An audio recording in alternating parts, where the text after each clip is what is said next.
ότι ο Κυπραίος, παρότι το ΓΕΣ ήρθε και του έδωσε τη δυνατότητα για ετήσιο έλεγχο και καθαρισμό στον οδοντίατρο, δεν πάει. Δεν πάει.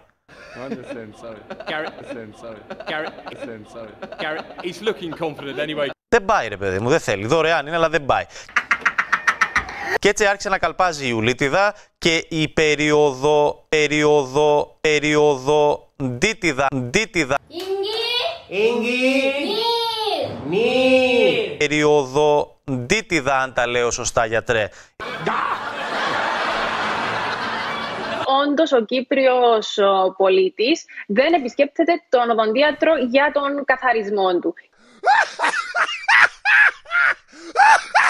Θα δείξει ο οδοντίατρος το σωστό τρόπο πουρτσίσματος.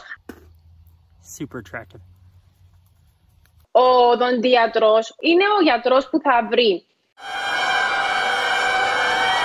οποιασδήποτε βλάβες έχουν τα δόντια μας.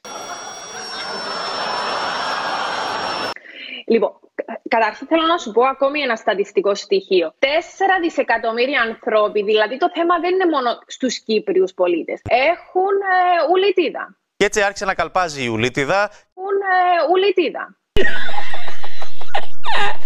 Λοιπόν, τι είναι η ουλίτιδα? Η ουλίτιδα είναι η φλεγμονή στα ούλα μας. Και καλά, δεν πουρτσίζεις τα δόντια σου, δεν μπορεί το κράτος να σου πληρώνει 5 σφραγίσματα που χρειάζεσαι. Άρα, ναι. Άρα το καλύτερο είναι η επίσκεψη στον οδοντίατρο. Και έλεγα ένας μοναχός θέλω να γίνω. Ένας απλός μοναχός, μια γωνιά να μην με βλέπει άνθρωπος.